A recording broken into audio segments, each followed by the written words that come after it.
नमस्कार दोस्तों, the political वे में आप सभी का स्वागत है। मेरा नाम है ईश्वर तिवारी और आज इस वीडियो में हम बात करने वाले हैं लोकसभा द्वारा पास किए गए एक बिल के बारे में, जिसमें सीबीआई और ईडी को लेकर एक बहुत ही बड़ा ऐलान किया है, जिसके बाद विपक्षी पार्टियों ने इस बिल को लोकसभा से पारित होते ही वहां से वॉकआउट कर दिया और वॉइस वोट के थ्रू इस बिल को पास किया गया। तो जानेंगे सभी इस वीडियो में कि ये बिल था क्या और इससे सीबीआई और ईडी में क्या इफेक्ट पड़ने वाला है। तो without wasting a single minute, let's get going. But before starting the video I must tell you, अगर आप यूजीसी नेट और सिविल सर्विस एग्जाम की तैयारी कर रहे हैं तो द पॉलिटिकल पे आपके साथ है। इस चैनल पर आपको पॉलिटिक्स से रिलेटेड सभी जानकारियां दी जाएगी। वीडियो के सही लगने पर आप हमारे चैनल को लाइक और सब्सक्राइब जरूर करें और लेटेस्ट वीडियो की नोटिफिकेशन के लिए सब्सक्राइब के बगल में दिए बेल आइकन को जरूर प्रेस करें, जिससे लेटेस्ट वीडियो की नोटिफिकेशन आपको सबसे पहले और सबसे तेज मिल सके। चलिए शुरू करते हैं। अभी कुछ टाइम पहले ही केंद्र सरकार ने लोकसभा में एक बिल को प्रस्तुत किया, जिसके बाद ईडी और सीबीआई चीफ का जो टेन्योर था उसको बढ़ा दिया गया, जिसको लेकर विपक्षी पार्टियों ने सरकार को घेरा और उस पर आरोप लगाया कि वो भारत सरकार की इन एजेंसियों का दुरुपयोग कर रही हैं, उनका टेन्योर बढ़ाकर और उनका इस्तेमाल कर रही हैं विपक्षी पार्टियों को कंट्रोल करने के लिए। क्योंकि 2013 के सुप्रीम कोर्ट के जजमेंट के द्वारा भी सीबीआई को केंद्र सरकार का एक तोता करार दे दिया गया है, जो विपक्षी पार्टियों को कंट्रोल करने के काम आता है और इसका मिसयूज मैक्सिमम लिमिट तक होता है। वैसे ये वर्डिक्ट 2013 में आया था और करंट की सिचुएशन को देखे तो इसमें क्या एग्जिस्ट करता है उस पर अभी हम बात करते हैं। तो जैसे ही ये बिल लोकसभा में प्रस्तुत हुआ था तो अपोजिशन पार्टी ने इस पर काफी विरोध जताया और बहस करने की मांग करी, क्योंकि इस बिल में इन्फोर्समेंट डायरेक्टर चीफ और सीबीआई डायरेक्टर का जो टेन्योर था उसको 5 ईयर तक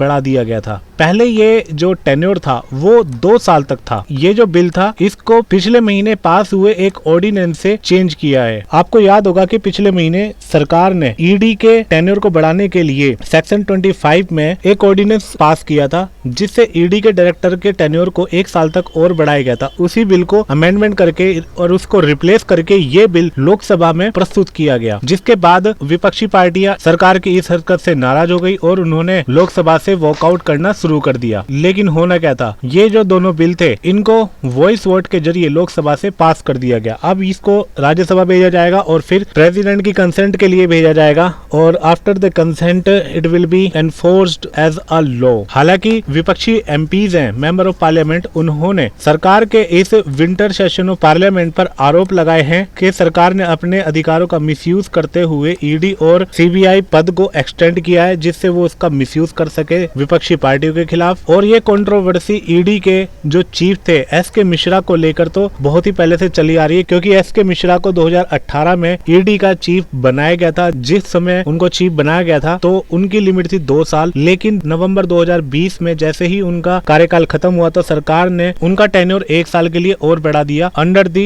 central vigilance commission amendment section 25 के द्वारा। हालांकि इसके बाद नरेंद्र मोदी की जो सरकार है उस पर आरोप लगते रहे हैं कि वो केंद्र की जितनी भी एजेंसियां उनका डिसमेंटलिंग कर रही हैं, उनका दुरुपयोग कर रही हैं, क्योंकि इसके द्वारा विपक्षी पार्टियों को आसानी से हैरेस किया जा सकता है और उनको दबाव में लिया जा सकता है। अगर हम एनफोर्समेंट डायरेक्टरेट की बात करें तो इसकी जो स्थापना हुई थी वो 1 मई 1956 में हुई थी और ये जो डिपार्टमेंट है वो स्थापित किया गया था economic affair for handling the exchange control laws violation under the foreign exchange regulation act 1947। In the year 1957 the unit was renamed as enforcement directorate. 1957 में इसका नाम बदल के एनफोर्समेंट डायरेक्टरेट रख दिया गया। संजय कुमार ये अभी एक बहुत ही बड़ा बहस का मुद्दा बना हुआ है और अपोजिशन पार्टी इसको उठा रही है, क्योंकि ये करंट में ईडी के चीफ हैं। मैं इस पर एक सेपरेट वीडियो बनाऊंगा, आप उसे देखना ना भूले, इसके बारे में चर्चा हम बाद में करेंगे। ये अभी वर्तमान में ईडी के चीफ हैं। एनफोर्समेंट डायरेक्टरेट का जो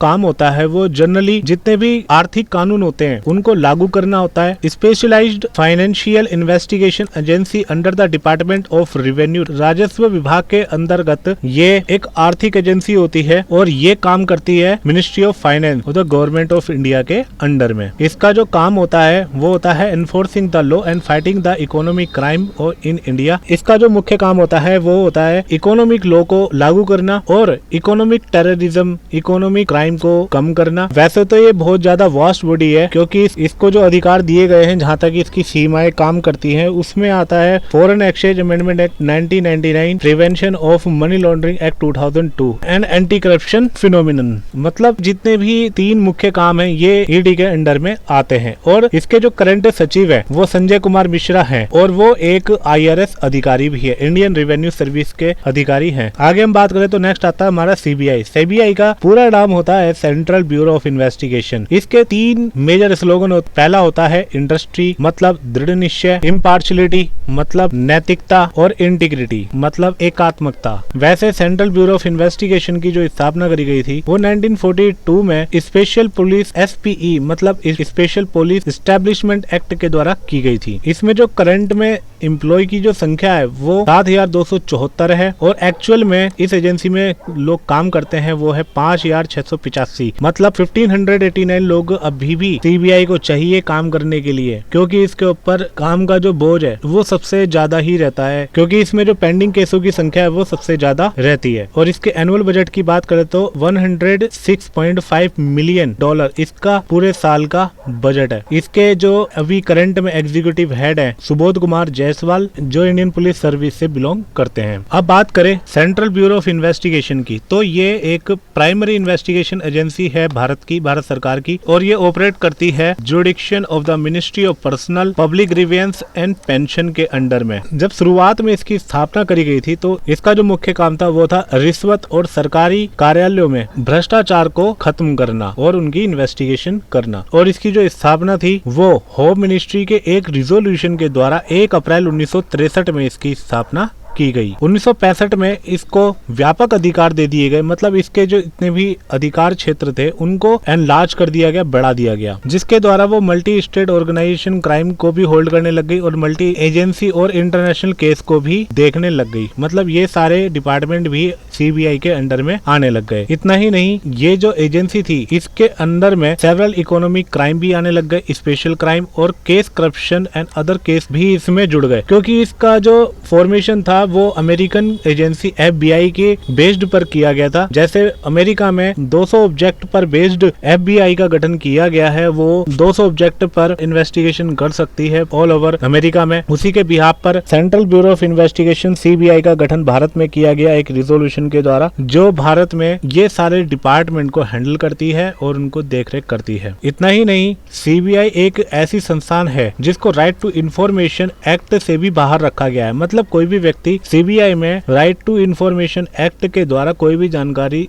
नहीं जुटा सकता। इतना ही नहीं, ये जो एजेंसी है ये इंटरनेशनल एजेंसियों से लेसन मतलब मेल जोल कर मतलब तालमेल बिठाकर रखती है। जैसे इंटरपोल इंटरनेशनल की पुलिस सर्विस होती है जिसमें पूरे वर्ल्ड का कनेक्शन रहता है और हर स्टेट की मतलब हर कंट्री की एक ऑफिशियली एजेंसी होती है जो इंटरपोल से कनेक्ट रहती है। तो भारत में उसका काम CBI करती है। मतलब CBI को पूरा अधिकार है इंटरपोल से कनेक्ट रहने का, तालमेल बिठा के रखने का और अपनी जितनी भी इन्वेस्टिगेशन है उसको कंप्लीट करने का। तो इसके डायरेक्टर का जो पद था उसकी भी जो आयु थी वो 2 वर्ष की थी, लेकिन सरकार ने बिल को पारित करके इसके टेन्योर को भी अब 5 साल तक बढ़ा दिया है, मतलब 65 ईयर तक कर दिया है। इससे साफ है कोई व्यक्ति अगर ED और CBI के डायरेक्टर के पद पर इलेक्ट होता है तो वो अब 2 नहीं 5 साल तक के लिए काम कर सकेगा। तो इस वीडियो में इतना ही। आई होप आपको पूरा वीडियो जरूर समझ में आएगा। मिलते हैं नेक्स्ट वीडियो में। Till then God bless you all, take care and जय हिंद।